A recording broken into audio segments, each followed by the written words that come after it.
기도드리겠습니다. 하나님 감사합니다. 이 죄인들을 새벽에 깨워주셔서 주님 바라볼 수 있는, 주님 만나려고 달려온 저희들을 안아 주시옵소서. 참으로 부족합니다. 새벽닭에 울기 전 몇 번이나 더 주님을 모른다고 거부할 수 있는 그러한 저희들입니다. 오늘 하루도 주님이 저희 손을 꼭 붙들어 주셔서 주님과 동행하는 하루 되게 하여 주시옵소서. 아버지, 이 기회를 주님께 올려드립니다. 저희들 이 기회 참으로 부족하고 회개할 것이 많습니다. 날마다 주님께 회개를 구합니다. 주님 용서하여 주시옵시고 이 기회와 함께하여 주시옵소서. 주님 저희들을 사용하여 주시옵소서. 주님 앞에 엎드립니다. 하루하루 주님 앞에 엎드립니다. 주님 사용하여 주시옵소서. 주여 이 기회를 사랑으로 부어 주시옵소서. 주님이 주시는 사랑으로서 이 미사 지역을 사랑하게 하여 주시옵소서. 주님 오시는 그 부활절 하루하루 날마다 부활이 이루어지는 교회 되게 하여 주시옵소서. 오늘도 말씀을 전해 주시는 김정포 멘토 목사님, 그의 여생을 에녹과 같은 삶의, 에녹과 같은 마지막 여생이 될 수 있도록 힘을 주시고 붙들어 주시옵소서. 특별히 참으로 제자훈련에 참으로 제자훈련으로 여생을 참으로 아낌없이 사용하셔서 주님 품에 안길 때까지 힘써서 그 제자훈련에 온 힘을 다할 수 있도록 주여 영을 붙들어 주시옵시고 육체도 건강하게 붙들어 주시옵소서. 주여 오늘도 참으로 감사드리면서 이 부족한 자 예수님과 함께 기도드렸습니다.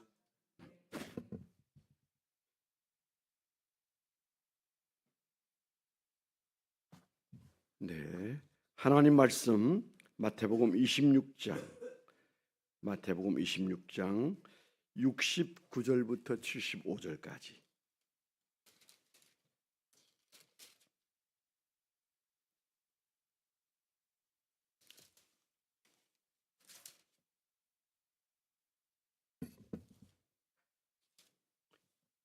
(26장) 69절로 75절.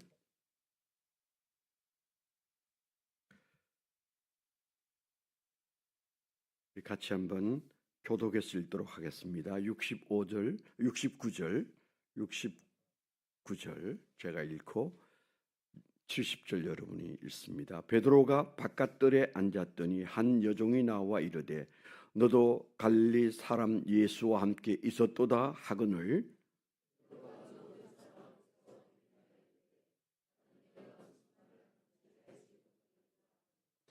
앞문까지 나아가니 다른 여종이 그를 보고 거기 있는 사람들에게 말하되 이 사람은 나사렛 예수와 함께 있었도다 하매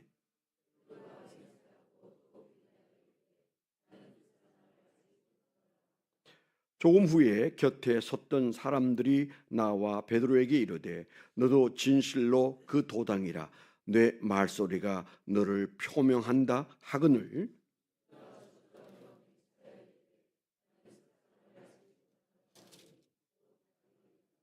다 같이 이에 베드로가 예수의 말씀에 닭 울기 전에 내가 3번 나를 부인하리라 하심이 생각나서 밖에 나가서 심히 통곡하니라. 아멘. 네, 오늘이 새벽 예배 특세 중에는 아마 제일 일어나기 힘든 시간이 아니었을까. 내일은 끝이다. 그런 마음으로 아마 벌떡 일어나실 것 같은데요. 이 새벽에 여러분 열심히 나오신 거 감사하고, 옆에 계신 분 아는 분이든 모르는 분이든 반갑습니다. 잘 오셨습니다. 한번 인사하시죠. 네. 네, 새벽마다 또 애찬을 준비하시는 분들이 정성껏 또 이렇게 음식을 준비해서 새벽에 여러분 함께 즐거운 시간을 가졌습니다. 오늘도 아마 준비가 되지 않았을까 그렇게 생각됩니다. 나는 아침에 밥 안 먹어요. 그런 분들이 계시더라고요. 누군들 이 새벽에 밥을 먹겠습니까? 고마워서 또 사람 만나는 즐거움으로 가서 먹는 척 하는 거죠. 그런데 그러고 나면 그렇게 또 기분이 넉넉해요. 어제 저는 컵라면을 거의 2달이나 3달 만에 한 모금 먹은 것 같은데 너무 맛있었습니다. 그래서 이게 컵라면이 맛있는 게 아니고 또 권하고 또 그런 분위기가 이렇게 즐겁게 하는구나 하는 생각을 했는데요. 오늘 새벽에도 컵라면 있을지 모르겠는데 여러분 한번 맛보세요. 맛있습니다. 찬양에서 주신 여러분들에게 감사를 드립니다. 또 방송해 주신 우리 사역자 여러분에게도 감사를 드리고요. 또 우리 특별히 요즘 활발한 분이 한 분 계신데 마미 자매님이 아주 점점 눈에 띕니다. 이상한 일이다. 붙잡혀 왔나 스스로 왔나 내가 물어보지는 못했는데 새벽 반주까지 지금 하고 있어요. 있을 수 있는 일이 아닌데 이제 그런 생각을 하면서 너무 행복합니다. 감사하고 미래 세대 여러분들이 또 함께 해주신 것도 힘이 나고요. 또 안내하시는 여러분 또 이렇게 대꾸하신 여러분들에 대해서 감사합니다. 이 얘기는 내일쯤 우리 담임 목사님이 할 얘기인데 요즘 잘 잊어버리는 것 같아요. 그래서 그 대신 내가 해놔야 되겠다. 그래서 한 말입니다. 네, 감사를 드리고요. 오늘 우리에게 주신 말씀 아주 귀한 말씀인데 짧은 시간에 함께 하겠습니다. 제목은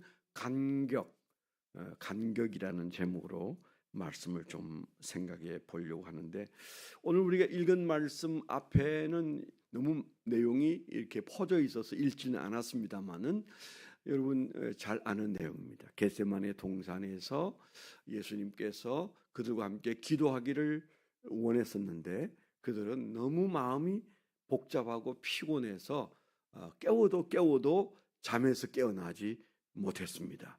그래서 우리가 이렇게 보면 어린 학생들도 와서 똘망똘망 이 새벽에 있는데 그들은 그날 깊은 잠에 빠져서 또 예수님은 어떻게 3번씩 깨우시냐고요.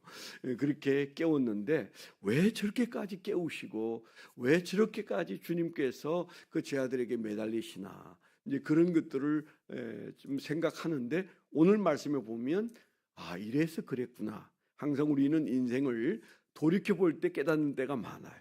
이게 이제 보통 사람들의 약점입니다. 미리 알 수 있으면 얼마나 좋겠습니까? 근데 불행하게도 우리는 한치 앞을 모르는 거예요. 그래서 우리는 항상 돌이켜 보면 왜 그렇게 살았을까? 왜 그랬을까? 그렇습니다. 그럼 우리가 뭐 해야 돼요? 우리 예수 잘 믿으면 한치 앞이 보일까요? 아니, 안 보이더라고요. 네, 지금 제가 70대에 살고 있습니다. 여전히 내일을 모릅니다. 그리고 경험상 내일을 안다는 인간은 어젯밤에도 얘기했지만 다 거짓말이다. 그거 믿으면 안 된다. 모르고 살다가 자기 죽을 날도 모르고 죽는 거예요. 그래서 죽는 순간에 그냥 죽는 것이지 알고 죽기란 참 어려운데 그러면 도대체 어떻게 해야 될까요? 그 대통령이 얼마 전에 어쩌라고 뭐 그런 말을 해서 유행어가 됐습니다만 그러면 또 우리가 어째야 되나요? 방법은 하나밖에 없어요. 그분과 함께면 안심해도 됩니다. 몰라도 됩니다. 아멘. 그분과 함께라면 우리가 다 일일이 챙기지 않아도 됩니다. 파니 제인 크로스비 7살 때 장님이 되어서 예수 믿은 다음에 그가 한 말 중에 하나가 뭐라고 그랬어요?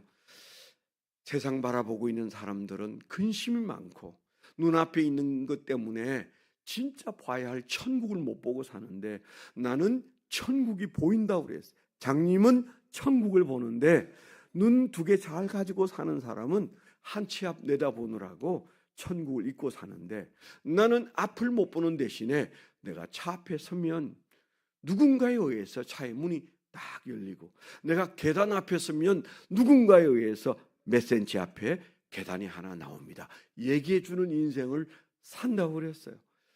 의미 있는 얘기잖아요. 오늘 우리가 바로 그 진리를 좀 터득하는 시간에, 함께하면 풀리는데 함께하지 못해서 시련 앞에 서는 일들을 베드로가 겪었고, 오늘 우리는 그 현장을 보고 있고, 우리는 늘 언제 내 앞에 시련이 올지, 아니 지금 와 있는 시련도 어쩌지 못해서 우리는 어떻게 이것을 헤쳐나가나 그런 고민 속에 살아가지 않습니까? 그런데 아무도 모른다. 정말 모른다. 아는 사람은 없다. 안다면 거짓말이다. 그런데 몰라도 되는 세계가 열리더라고요. 있더라고요. 함께 하시면 되고 겟세마네에서 졸지 않으면 되는 거예요. 오늘 우리에게 이 말씀은 바로 이 목요일 날 우리에게 주시는 고난주간 목요일 전명에 잠잤던 이들의 실패를 우리가 한번 돌아보면서 오늘 우리에게 주시는 교훈을 가슴에 담으면 은혜가 되지 않겠는가, 그런 생각이 듭니다. 오늘 말씀을 읽지 않았습니다만 26장 46절에 보면 이런 말씀이 나와요. 일어나라, 함께 가자. 보라, 나를 파는 자가 가까이 왔느니라. 엄청난 말씀이에요. 내게 위기가 닥쳤다. 한치 앞을 내다보지 못하는 너희들도 좀 기억해다오. 내 앞에 위기가 와 있다. 보라, 나를 파는 자가 가까이 왔느니라. 그렇게 얘기했잖아요. 그런데 그 말씀과 함께 하신 말씀이 일어나라, 함께 가자. 그렇게 말씀하셨어요. 그들이 알아들었을까요? 못 알아들었어요. 제가 이 말씀을 읽을 때마다 이해가 안 돼서 빨리 천국 가고 싶은 게 하나 있어요. 왜 그때도 그 세 사람을 데려갔을까? 베드로, 그리고 야고보, 요한을 데리고 갔어요. 누가 빠졌다고 그랬어요? 거기 누가 있었어야 되는 거예요? 안드레가 있었어야 돼요. 그런데 베드로의 형제 안드레, 베드로를 예수 믿도록 이끌었던 사람, 그 좋은 사람이 저 변화산에도 없었는데 여기 겟세마네에도 없었어요. 아무도 얘기하는 사람이 없습니다. 제가 바로 그 변화산에서 하루 종일 종각 밑에서 묵상하면서 물었는데 그때도 응답을 안 주시더라고요. 야, 이건 세상 사는 동안은 아무도 알 수 없는 건가 보다. 그런데 정말 궁금하다. 이번에도 이 말씀 묵상하면서 정말 궁금하다. 안드레 어디가 있었을까? 시험 들지 않았을까? 그 결정적인 변화산에도 없었고 그 결정적인 겟세마네에도 없었어요. 어쩌면 거기에 없어서 괜찮은 믿음 좋은 사람이었을 수도 있는데 모르겠습니다. 그런데 이 사람만 당당 데리고 주님께서 겟세마네에 가셔서 그들과 함께 주님께서 그 밤을 보내셨는데 함께 가자. 그들이 함께는 갔는데 함께 있지는 않았어요. 우리가 여기까지는 함께 주님과 왔습니다. 함께 하자 왔어요. 그런데 문제는 우리가 하루 이틀 사흘 나흘까지 함께는 있는데 이 겟세마네에 있는데 함께 갔지만 함께 하지는 않았던 그들을 돌이켜보면서 나는 지금 함께 가고 있는가, 함께 하고 있는가, 우리가 스스로를 물어보면서 이 말씀을 봐야 되지 않을까, 그렇게 생각합니다. 그들은 함께 갔지만 함께 하지는 못했던 사람들로 우리가 볼 수 있습니다. 신앙이 뭐냐? 동행이에요. 동행. 여러 말 중에 하나가 동행이에요. 여러분 이 뒤에 있는 현판을 볼 때마다 놀라지 않습니까? 어쩌면 이 그림에 이런 글씨를 몰라 우리 담임 목사님이 오다를 했는지는 모르겠는데 우리 이신 장로님이 오늘 묵직한 간증을 해서 설교를 10분 줄여도 괜찮을 법한데 지금 제가 계속 길게 늘어뜨리고 있습니다만은 40일 동안 동행한다라는 각오를 우리가 가지고 있다라는 우리 신앙의 방향성을 제시하는 그런 아주 멋있는 현판이 뒤에 걸려 있습니다만은 신앙은 뭐다? 동행이에요, 동행이에요. 우리가 이 40일 동안 주님의 고난을 겪으신 사순절을 보내면서 가장 마음속에 큰 의미 있는 단어는 동행이잖아요. 고난받은 주님과 함께 40일 동행하는 중에 이번 한 주간은 특별히 새벽에 잠을 깨워서 주님과 동행해야 되겠다. 우리가 참 굉장한 일이죠. 그런데 오늘 말씀 전후를 보면 여기에 그 세 사람은 예수님과 동행하는데 성공했을까요? 아니면 좀 뭔가 문제가 있었을까요? 우리가 다 아는 대로 그들은 그 동행에는 실패했습니다. 겟세마네까지는 갔는데 주님이 의도하셨던 동행에는 실패했던 사람들이다. 우리가 그렇게 말할 수 있어요. 오늘 말씀에 보면 예수님께서 뭐라고 말씀하셨어요? 베드로와 세베대의 두 아들을 데리고 가실새 고민하고 슬퍼하사 이에 말씀하시되 내 마음이 매우 고민하여 죽게 되었으니 너희는 여기 머물러 나와 함께 깨어 있으라 그랬어요. 함께 갔어요. 근데 주님께서 함께 깨어 있자 그건 첫째는 내가 너무 힘들다 그런 뜻이잖아요. 여러분 그런 음성을 주님께 듣는다면 여러분 기분이 어떻겠어요? 주님께서 여러분들에게 이번 주간에 그런 말씀을 하시던가요? 하셨을 텐데 우리가 못 들었을 수 있어요. 그때 그 세 사람에게 하신 말씀이 내가 고민하고 매우 고민하여 죽게 되었다. 죽을 지경이다. 죽을 지경이다. 그렇게 말씀하셨어요. 그리고 너희가 여기 머물러 나와 함께 깨어 있으라. 그렇게 말씀하셨어요. 고민하고 슬퍼하고 그리고 죽게 될 정도로 힘들고 답답한 시간을 지금 내가 보내고 있다. 그렇게 말씀하셨어요. 예수님이 그냥 거저먹기로 십자가 지신 것 아닙니다. 물론 우리가 동정해서도 안 돼요. 이 고난의 십자가, 내일 지실 십자가를 동정해서도 안 됩니다. 딱 그냥 하나여야 돼요. 예수님의 십자가가 내 십자가로 느껴져야 되는데 그래도 주님은 거저 먹었는데 나는 왜 이렇게 힘드냐? 이거 좋은 신앙 아니에요. 예수님 십자가 지실 때 100% 순도 100%의 인간으로 못에 찔리시고 모욕당하시고 십자가의 무거운 짐을 지고 가셨고 채찍 맞으셨고 그리고 그 못에 찔려 그리고 창의 허리에 창으로 찔림을 당하시고 피가 다 나온 다음에 그 다음에 물이 흘러나오는 그런 고통을 겪으시고 죽으셨습니다. 보통 십자가에 매달려 죽는 사람은 길게는 보름을 매달려 있다고 하는데 주님은 불과 몇 시간 사이에 죽으셨어요. 그래서 다리 꺾을 이유가 없다. 그러니까 죽음을 증명하는 간수들의 그 말이 뭐예요?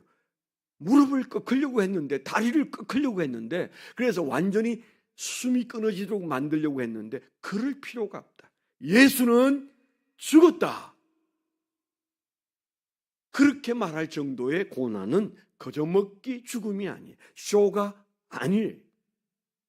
죽음이 쇼가 아니기 때문에 부활도 결코 쇼가 아닌 거예요. 이걸 얼마나 우리 온몸으로 체득하느냐가 이 고난 주간에 우리가 가져야 할 신앙이에요. 경건이에요. 그래서 우리가 듣는 대로 역사 속에 많은 수도사나 믿음 좋은 사람들은 십자가를 40일 내내 끌고 다니면서 그러면서 고난을 체득한다고 그러잖아요. 우리는 그런 식의 신앙은 아니에요.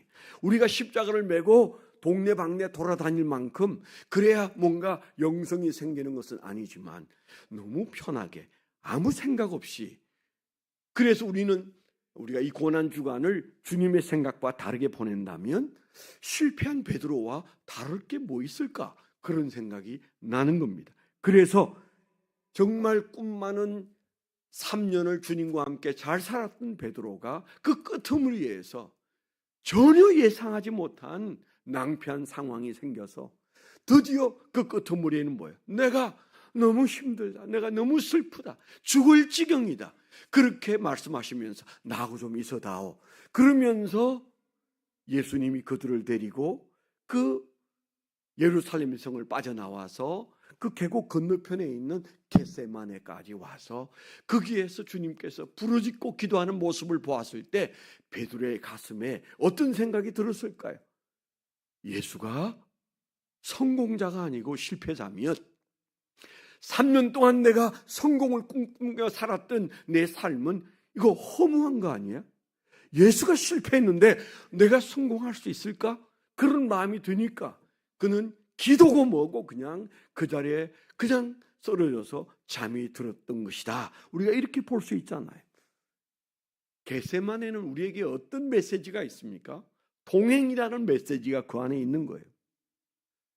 예수님이 하나님과 동행하기 위하여 그 겟세마네를 찾으시고 땀에 피가 배어 나올 정도로 부르짖고 기도하고 해서 예수님은 하나님과 동행하는 마지막 시간을 보냈기 때문에 그 다음날 승리하셨어요. 반대로 겟세마네가 동행인데 그 동행의 끝자락에서 제자들은 실패했습니다. 왜 그랬습니까? 공감하지도 못했지만은 그러나 그들은 피곤에 쩔어서 그 동산에서 쓰러져서 깨워도 일어나지 못했어요. 모든 신자에게 겟세마네 동산이 없으면 좋겠지만 그러나 우리가 살아가는 인생에 어느 날 갑자기 3년 내내 행복했는데 그 끝에서 겟세마네를 찾아야 될 때가 우리 인생에 올 수 있고 아니요 자주 올 수도 있어요. 근데 여러분 기억하세요. 겟세마네에서 실패한 제자도 있었지만 겟세마네에 엎드렸기 때문에 그 고통의 십자가를 능히 지시고 승리하신 예수님이 겟세마네에 계셨다는 사실을 기억하면서 그 겟세마네는 동행을 상징하는데 동행에 성공하면 승리하고 동행에 실패하면 우리 인생은 난장판이 된다는 사실을 보여주는 단적인 예가 겟세마네 동산입니다. 오늘 말씀에서 이 베드로와 그리고 다른 두 제자 이 세 사람의 실패는 도대체 무엇을 말하고 있는가? 왜 실패했는가? 한마디로 말하면 그들의 실패는 간격에 있다. 그렇게 말씀드리고 싶어요. 신앙은 그래서 동행이면서 신앙의 성공 여부는 간격에 있다. 이렇게 말씀드리고 싶어요. 무슨 소리냐? 오늘 우리가 말씀을 읽지는 않았습니다만은 58절에 가보면 우리가 그 뒤에 읽었습니다마는 58절에 보면 베드로가 멀찍이 예수를 따라 대제사장의 집 뜰에까지 가서 그 결말을 보려고 안에 들어가 하인들과 함께 앉아있더라. 하인들과 함께 불을 쬐면서 앉아있는 베드로의 모습을 성경에서 어떻게 표현합니까? 멀찍이. 성경을 사복음서를 보면 멀찍이 따라갔다가 멀찍이 앉아서 예수님을 보았다. 예수님과 사이에 뭐가 있어요? 멀찍이가 있어요. 그 멀찍이는 뭡니까? 간격을 말하는 거예요. 여러분 신앙이 똑같지 않아요. 죽어도 이 새벽에 나올 수 없는 사람들이 있어요. 물론 체질이 안 되고 여건이 안 돼서 못 나온 분들을 얘기하는 게 아닙니다. 그런데 그걸 영적으로 보면 간격을 말하는 것일 수 있잖아요. 신앙은요, 주님과 내가 어떤 간격을 유지하고 있는가 그걸로 볼 수 있어요. 그래서 저는 오늘 새벽에는 신앙은 동행이고 신앙의 성부 여부는, 그래서 신앙이 성공하거나 실패하는 여부는 간격으로 말할 수 있다. 여러분 간격이 벌어졌습니까? 다시 여러분 붙쫓아가서 주님의 옷자락을 만져야 합니다. 한 여인이 혈루증을 앓다가 예수님 가까이 다가가서 가까이 보는 것으로는 마음속에 문제가 해결되지 않으니까 아무도 일러주지 않았지만 아무도 설명하지 않았지만 아무도 설교하지 않았지만 그 여인은 감히 예수님 앞에 주섬주섬 달려가서 예수님의 옷자락을 만졌는데, 간격을 좁혀서 주님을 만졌을 때, 그 옷을 만졌을 때 예수님은 뭐라고 말씀하셨어요? 왜 만지냐? 그렇게 말씀하신 게 아니라 내 권능이 흘러들어갔다, 내 권세가 흘러들어갔다, 내 능력이 빠져나갔다, 그렇게 말씀하셨어요. 왜 그렇게 말씀하셨을까요? 간격을 좁히려고 하는 한 여인의 간절함을 보시고, 너는 그 노력이 신앙적 노력이다, 너는 그 노력으로 너의 질병으로부터 헤어났다, 너는 구원받았다, 그 말씀을 우회적으로 하신 말씀이잖아요. 신앙 어렵지 않아요. 간격 좁히면 됩니다. 그런데 그 간격은 왜 생겼을까요? 왜 주님과 우리 사이에 적당한 간격이 있어서 우리 삶이 불통하고 우리 안에서 기도가 멈추고 우리가 주님 앞에서 행복하지 않을까요? 간격은 다른 말로 말하면 죄입니다. 죄입니다. 우리가 5만 가지 이유를 갖다 대도 한마디로 말하면 주님과 우리 사이에 간격이 벌어지는 이유는 못 배워서 몰라서 그런 게 아니고 죄가 사이를 냅니다. 이사야서 59장 2절에 보면 오직 너희의 죄악이, 오직, 다만 오직, 다른 얘기 할 거 없다, 딱 한 가지인데 그게 너희의 죄악이 너희와 너희 하나님 사이를 갈라놓았고 너희 죄가 그의 얼굴을 가려서 너희에게서 듣지 않으시게 함이니라, 그렇게 말씀하셨죠. 로마서 3장 23절에도 모든 사람이 죄를 범하였음에 하나님의 영광에 이르지 못하더니, 죄는 어디로부터 옵니까? 죄는 사탄이 우리에게 집어넣어서 죄를 짓게 하는데, 우리 안에 있는 죄된 본성이 사탄이 꼬드기는 그 죄로 하나님과 우리 사이에 간격이 생기는 거죠. 우리가 잘 아는 가룟 유다, 그에 대해서 요한복음 13장에서 뭐라고 말합니까?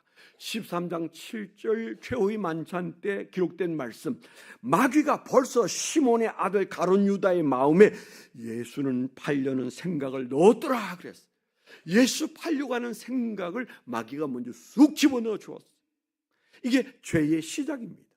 생각을 집어넣고, 그 다음에 13장 26, 27절에 보니까 예수께서 대답하시되 내가 떡 한 조각을 적시다 주는 자가 그니라 하시고 곧 한 조각을 적셔서 가롯 시몬의 아들 유다에게 주시니, 조각을 받은 후 곧 사탄이 그 속에 들어간지라. 사탄이 그 속에 들어간지라. 생각을 넣고 난 다음에 불과 몇 절 후에 그 가룟 유다 안에 사탄이 들어가니까 그가 예수의 제자였는데 은 30냥에 예수를 파는 자로 갑자기 돌변하잖아요. 여러분, 이 간격이 죄로부터 오는데 이 간격이 벌어지면 우리가 어떻게 돌변할지 몰라요. 뭐 가룟 유다까지는 너무 심란한 얘기니까 그건 아니다 치더라도 우리가 베드로처럼 멀찍이 떨어질 가능성이 얼마든지 있는 거예요. 어젯밤에 설교를 46분이나 했더라고요. 오늘 새벽에는 20분만 해야지 그랬는데 20분을 훌쩍 넘겨서 보내드려야 될 시간입니다. 제가 아주 짧게, 아쉽지만 마무리를 해볼 텐데요. 그래서요, 간격이 벌어지는 이유는 사탄 때문이고 사탄의 장난질, 곧 죄 때문이고, 우리는 그 죄를 잘 지을 수 있는 준비가, 만반의 준비가 되어 있어요. 왜요? 죄된 본성이 우리 안에 있거든요. 예수 믿어도 나이 70이 돼도 우리가 죽을 날이 임박해서도 우리 안에 있는 죄된 본성은 꿈틀꿈틀하고 마귀는 건드려보고, 그래서 간격이 생기는데, 그때 베드로가 예수님과 멀찍이 간격이 벌어져서 따라가고 멀찍이 떨어져서 예수님을 구경하다 보니까 어떤 일들이 났어요. 우리가 신앙은 간격인데 이 간격이 벌어지면 공감이 불가능합니다. 예수님과 공감 안 돼요. 예수님의 마음이 그 마음속에 내 마음으로 들어와야 되는데, 예수님이 심히 죽게 되었다, 너희가 나와 함께 기도하자 그랬는데도 졸린다는 말은 벌써 그때부터 그들은 공감이 안 된다는 겁니다. 신앙은 그래서 정말 동행이고 간격이고 공감인데 공감이 안 돼요. 그뿐만 아닙니다. 우리 안에 두려움이 찾아옵니다. 그리고 거짓말이 시작되고 드디어는 예수를 부인하게 되는 자리가. 아니, 베드로는 예수를 부인해도 제가 어떻게 예수를 부인하겠습니까? 그런 마음이시죠. 저도 그런 마음입니다. 그런데 돌이켜보면 주님이 그때 너 나 부인한 거야 그거. 너는 아니라고 강변해도 베드로하고 별 차이가 없어. 그렇게 말씀하실 때가 우리에게 없었습니까? 기도해 보세요. 생각 안 나면 금식해 보세요. 생각나게 되어 있습니다. 공감 불가, 두려움이 가득하고 거짓말이 가득하고 예수를 3번씩이나 부인해서 닭이 울 때 통곡하게 되는 자리까지 우리가 수도 없이 갔고, 베드로가 그렇게 살았고, 더 심각한 것, 빌라도의 법정에서는 예수가 너무 작게 보였어요. 그러니까 부인하는 거잖아요. 여러분, 신앙 정말 조심해야 돼요. 예수가 작게 보일 수 있습니다. 베드로가 멀찍이 가다 보니까 주님과 그 사이에 간격이 벌어지니까 무슨 일이 벌어졌어요? 예수가 작게 보였습니다. 여러분은 어떠세요? 오늘 이 새벽에 예수님이 어느 정도 크게 보이십니까? 이 세상 전부로 보이지 않습니까? 세상은 간 곳 없고 오직 예수만 보인다. 우리 신앙이 그래야 되잖아요. 어떻게 그게 가능할까요? 오늘 말씀에 보면 겟세마네의 비밀이 있습니다. 아까도 말씀을 드린 대로 예수님은 승리하셨어요. 어디에 있어요? 겟세마네. 십자가에서 승리한 승리는 그 전날 밤 겟세마네에서 이겨놓은 것을 수행하신 거예요. 어떻게 해요? 그 겟세마네에서 하나님과 예수님은 하나예요. 내 뜻대로 마옵시고 아버지의 뜻대로 되기를 원하나이다. 이 완벽한 기도예요. 이보다 더 위대한 기도는 없어요. 우리 안에서 그런 기도, 살든지 죽든지 주님 뜻대로 하고 싶습니다. 우리가 이런 마음이 든다면 기도가 완성된 거예요. 기도가 다 이루어진 거예요. 예수님이 그 기도를 드린 다음에 완전히 하나님과 하나가 된 다음에 그게 골고다이든 그게 무엇이든 주님은 능히 감당할 수 있었고, 그 여유는 너무 커서 예수님을 침뱉고 욕하는 이들을 용서하는 기도까지 하셨잖아요. 동행 실패는 무엇으로 극복될까요? 겟세마네의 기도로 우리가 설복하고 설득하고 우리가 이루어낼 수 있는 겁니다. 오늘 이 새벽에 결론은 기도가 있다. 그게 간격이 문제가 되고 부인이 문제가 되고 공감 불가가 문제가 되고 예수님이 작아 보여도 문제가 안 될 수 있는 해결책이 하나 있는데 그것은 겟세마네의 기도였다. 아무리 속수무책의 문제가 있어도 그래 우리가 기도하면 분리가 끝나고 그때부터 연합이 가능하고 그리고 그때부터 동행이 가능하다. 예수님 뭐라고 말씀하셨어요? 시험에 들지 않게 깨어 기도하라. 시험에 들지 않게 깨어 기도하라. 우리와 주님 사이에 가장 가깝게 붙여줄 수 있는 것은 겟세마네 동산의 기도란 사실. 어렵지 않습니다. 오늘 여러분들이 저와 함께 기도하면서 주님의 십자가를 바라볼 때 우리가 주님과 간격을 좁히는 역사가 이 새벽에 일어나게 되기를 축원합니다. 우리가 축도한 다음에 찬송 하나 부를 텐데요. 제가 먼저 기도하겠습니다. 하나님 아버지, 이 새벽에도 우리에게 은혜를 주셔서 저희가 이 새벽에도 예배로 승리할 수 있는 새벽을 주신 것 진실로 감사합니다. 겟세마네 동산의 주님이 세 사람의 제자를 불러 올린 것처럼 오늘 우리를 이 겟세마네 동산에 불러주신 것은 주님과 함께 주님과의 간격을 줄여서 주여 우리가 승리하도록 기회를 주심인 줄 믿고 오늘 이 시간을 주님 앞에 감사드립니다. 주여 기도로 승리하는 종들이 되게 하여 주시옵소서. 이제는 우리 주 예수 그리스도의 은혜와 아버지 하나님의 극진하신 사랑과 성령님의 내주 동행하시며 감화 감동하심이 하나님을 사랑하는 거룩한 백성들의 생애 위에 지금부터 영원토록 함께 해줘 주시옵기만을 간절히 축원하옵나이다. 아멘. 찬송가 457장 찬송 부르시겠습니다. 이 찬송